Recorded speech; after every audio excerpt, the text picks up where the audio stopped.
এই মুহূর্তে সবথেকে বড় খবর, চোপড়া ব্লক তৃণমূল কংগ্রেসের মাইনরিটি সেলের পক্ষ থেকে আজ বিধায়কের হাত দিয়ে চোপড়া ব্লকের মোট 8টি গ্রাম পঞ্চায়েতের 8 জনের হাতে সংশয়পত্র তুলে দিলেন বিধায়ক হামিদুর রহমান। বিধায়কের হাত দিয়ে সংশয়পত্র পেয়ে খুশি চোপড়া ব্লকের প্রত্যেকটি গ্রাম পঞ্চায়েতের মাইনরিটি সেলের অঞ্চল সভাপতি থেকে শুরু করে অন্যান্যরা। আমাদের প্রত্যেক বছরের মতো এই বছরেও যে আমাদের কমিটিগুলো যে রিফরমেশন হয়, মাদার কমিটি আমাদেরকে সেভাবে আদেশ দিয়েছিল। আমরা আমাদের মাইনরিটির 8টা অঞ্চল প্রেসিডেন্টকে আমরা তাদের শংসাপত্র দিলাম। আজকে আমাদের সৌভাগ্য এটা যে এমএলএ সাহেব ছিলেন, এমএলএ সাহেবের হাত দিয়ে 8টা অঞ্চল প্রেসিডেন্টকে তাদের শংসাপত্র দেওয়া হলো। এর পাশাপাশি বিশেষ করে সামনে লোকসভা নির্বাচনে আপনাদের এই যে দলগতভাবে মাইনরিটি সংগঠন, সেই সংগঠনের ভূমিকা কী থাকবে আপনি বলেন?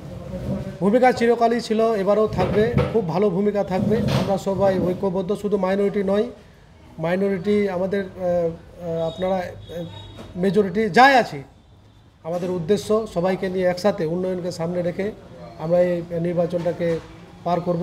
এবং এমএলএ সাহেব যেটা চ্যালেঞ্জ ছুড়ে দিয়েছেন যে চোপড়া বিধানসভা থেকে 1 লাখ ভোট আমাদের লিড দিতে হবে, তো আমাদের মাইনরিটি শাখা সংগঠন হিসাবে আমাদের এটা দায়িত্ব যে মাদার কমিটির তাদের সংগঠনের চলার পথকে মসৃণ করা, এটা আমাদের দায়িত্ব, আমরা করব।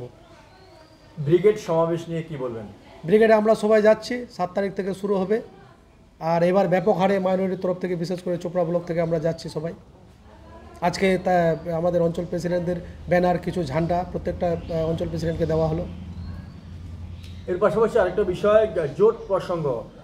মূলত অনেকটা যেটা গুঞ্জন ইতিমধ্যে তৈরি হয়েছে, দলগতভাবে ঘোষণা না হলেও, যে কংগ্রেসের সঙ্গে হয়তো তৃণমূলের একটা জোট।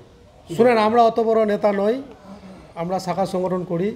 জোট ব্যাপারে আপনারা যেটা বলছেন, যদি জোট হয়, আমাদের সেন্ট্রালি উপর থেকে যেটা আমাদের নির্দেশ দিবে সেভাবে আমরা আমাদের সংগঠনকে এগিয়ে নিয়ে যাব। থাকলেও আমাদের পশ্চিমবঙ্গে টোটাল 42টা সিট আছে। যদি 4টা 5টা যদি জোট, যদি অ্যালায়েন্সে অন্যকে দিতে হয় কংগ্রেসকে, তাহলে বাকি 35-37 জায়গায় তো কংগ্রেসিরা আমাদের তৃণমূলকে ভোট দিবে। তো সেটা নিয়ে আমাদের কোনো মাথা ব্যথা নেই। আমাদের মমতা ব্যানার্জি, আমাদের এমএলএ হামিদুর রহমান সাহেব আমাদের যেখানে ভোট দিতে বলবেন, যেভাবে সংগঠন এগিয়ে নিয়ে যেতে বলবেন, আমরা সেভাবে এগিয়ে নিয়ে যাব। তবে আমরা ঐক্যবদ্ধ। নির্বাচনের পূর্বে আরেকটা বিষয় জানতে এবং নির্বাচনের পূর্বে দল পরিবর্তনের কিছুটা বিষয় দেখা যাচ্ছে, যেমন তাপস রায় থেকে শুরু করে, ওগুলো সব রাজ্যের ব্যাপার। ওগুলো কে টিকিট পাবে, কেউ তো টিকিট পাবে না, কার কি আছে, ওগুলো থাকে প্রত্যেকবার ইলেকশনের সময়। ও হয়তো ওইখান থেকে টিকিট নেবে, ওকে দিচ্ছে না, ওখান থেকে দিবে, ওগুলো আছে সব। আরেকটা বিষয় জানতে চাইব, অভিজিৎ গঙ্গোপাধ্যায় ইস্তফা দিচ্ছেন, হয়তো ওনার মুখ্যমন্ত্রী হওয়ার শখ হয়েছে। একজন হাইকোর্টের বিচারপতি হয়ে রাজনীতির ময়দানে পা রাখবেন। আমার ব্যক্তিগত মতে ওনার মুখ্যমন্ত্রী হওয়ার শখ, উনি ভাবছে বোধহয় মুখ্যমন্ত্রী পদটা ফাঁকা আছে। মমতা ব্যানার্জি যতদিন আছেন এখানে, উনি হচ্ছেন একটা মানে ইন্টারন্যাশনাল লেভেলের নেত্রী। মমতা ব্যানার্জি আমাদের ভারতবর্ষের মধ্যে একমাত্র মহিলা একজন নেত্রী, একমাত্র মহিলা মুখ্যমন্ত্রী। হ্যাঁ, মমতা ব্যানার্জি দীর্ঘদিনের ওনার কমিটমেন্ট বাংলার প্রতি। মমতা ব্যানার্জি যতদিন আছেন, এগুলো গল্প গুঞ্জন অনেক শোনা যাবে।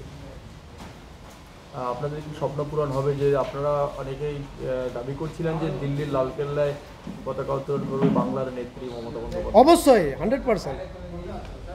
এবং এটা আজকে না, এটা চিরদিনই, যেটা বাংলাকে যেটা বঞ্চনা করা হচ্ছিল সেন্ট্রাল তরফ থেকে, এবার নেত্রী গর্জে উঠেছেন। আমরা চাইবো না আমাদের নেত্রী গিয়ে প্রধানমন্ত্রী হোক? অবশ্যই চাইবো। আপনার নাম বলুন। আমার নাম মিরাজুল ইসলাম, আমি চোপড়া ব্লক মাইনরিটি সেলের সভাপতি। ধন্যবাদ। ধামামা বাজার আগেই রেডি, মানে ময়দানে লড়াই করার জন্য আমাদের চোপড়া ব্লকের কর্মী ভাইরা এমএলএ সাহেবের নেতৃত্বে আমরা সব সময় রেডি আছি। ইলেকশন হোক বা না হোক, আমরা সব সময় এমএলএ সাহেবের হাত ধরেই চলি। উনি আমাদেরকে সব সময় সৈনিক হিসাবে চালাই। আর একটা বলবো, আমাদের মিরাজুল ভাই এই মাইনরিটির ব্লক প্রেসিডেন্ট, উনি কাজ করতেছে চোপড়া ব্লকে, অনেক সব অঞ্চলেই অঞ্চল প্রেসিডেন্ট আছে। আর বেচারা ভালো করে কাজ করতেছে এমএলএ সাহেবের নেতৃত্বে। আর যেটা আজকে দায়িত্ব দিলেন মাঝিয়ালি অঞ্চলের করিম বাবুকে, সে করিম বাবু আসলে লড়াকু নেতা উনি 30 বছর ধরেই সিপিএমের সাথে লড়াই করেছে, বিজেপির সাথে লড়াই করেছে। এখন আমাদের তৃণমূলেই আছে, আমরা যখন আসছি সবাই মিলে একসাথেই তৃণমূলে যোগ করেছে, এমএলএ সাহেবও করেছে।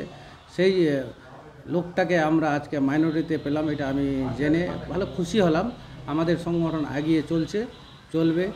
আর একটা কথা, আমরা একটা তো চ্যালেঞ্জ ছুড়ে দিয়েছি, মিরাজুল ভাই হোক বা আমি জয়হিন্দ বাহিনী হোক বা ব্লক প্রেসিডেন্ট হোক, মাদার তৃণমূল হোক, কিষাণ তৃণমূল হোক, যারাই হোক, আমরা 1.5 লক্ষ ভোট এখান থেকে লিড দিয়ে পাঠাবো এমপি সাহেব।